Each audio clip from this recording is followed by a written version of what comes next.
સવારનો સમય, નવી શરૂઆત, નવી સવાર. સવારે ગાડીમાં બેસીને આપણે સ્ટાર્ટ કરીએ ત્યારે એક જ વિચાર આવે કે આજે કાલ કરતાં કાંઈક નવું કરવું છે, કાંઈક ક્વોલિટીવાળું કરવું, કાંઈક સારું કરવું છે. ઓફિસ તરફ નીકળવું અને રોજ શહેરનો ટ્રાફિક, સિગ્નલ પરની ભીડ, બધા પોતાની દોડમાં હોય છે. પણ મને હંમેશા યાદ આવે છે કે પ્રગતિ એક દિવસમાં ચંપલાવીને નથી આવતી. રોજ એના માટે નાના નાના સ્ટેપ્સ લેવા પડે છે. જેમ કે રોજ થોડું લર્નિંગ કરવું, રોજ થોડું ચેન્જ લઈ આવો અને રોજ આગળ વધવું. બસ આટલું જ.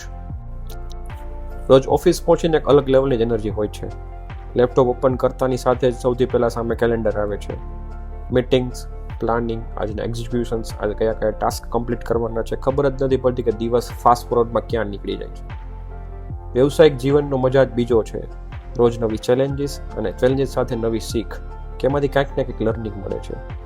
ક્યારેક થાક લાગે છે પણ અંદરથી એક જ સંતોષ હોય, હા, હું કંઈક જ નવું કરીશ, કંઈક અર્થપૂર્ણ બનાવીને રહીશ.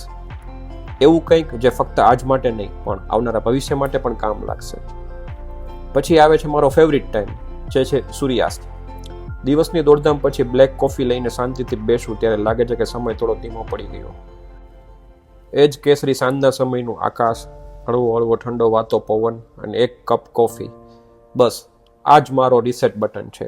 આ સમય મને યાદ અપાવે છે કે જીવનમાં કામ જરૂરી છે પણ સંતુલન પણ એટલું જ જરૂરી છે. અને આ રીતે મારો આજનો દિવસ પૂરો થાય છે. કાલે ફરી એ જ દોડ શરૂ થશે, પણ આજની પ્રગતિ, આજની મારી કોફી અને આજ મારી જે આ શાંતિની પળ મને કાલ માટે વધુ મજબૂત બનાવી આપે છે અને મને વધુ એનર્જી આપે છે.